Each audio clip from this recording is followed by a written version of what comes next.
The two students who traveled from China are being quarantined and monitored for symptoms of the deadly coronavirus. Many people are worried that if the students do show signs of infection, other passengers on the flight can also contact the disease.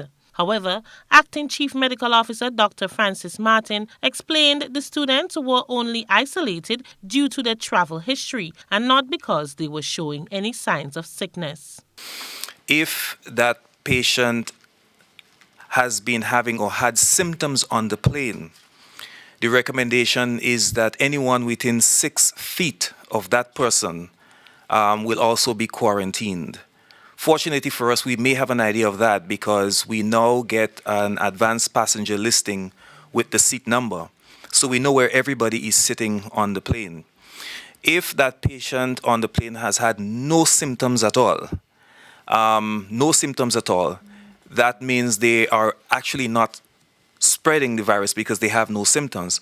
But if the port health officers suspect that this is a person of interest, meaning their travel history suggests that they are exposed, then that person goes through the process that we just discussed. The doctor says if the students showed any signs of illness on the plane, the Ministry of Health would have been informed and passengers would have been quarantined along with the students. Those two in quarantine had absolutely no symptoms whatsoever.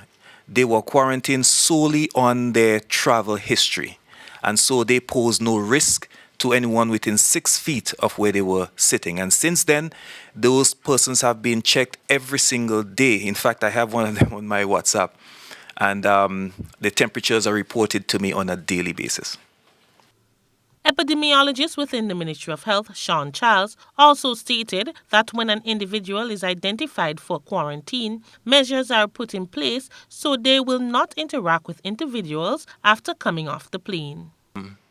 Once a passenger of interest is identified, they do not enter the regular route to clear the regular landing procedure.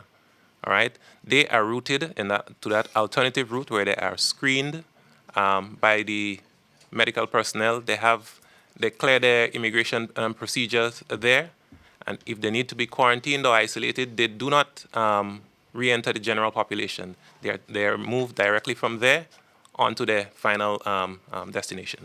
Both doctors were speaking at government's weekly post-cabinet briefing. For GBN News, I am Rena Perry reporting.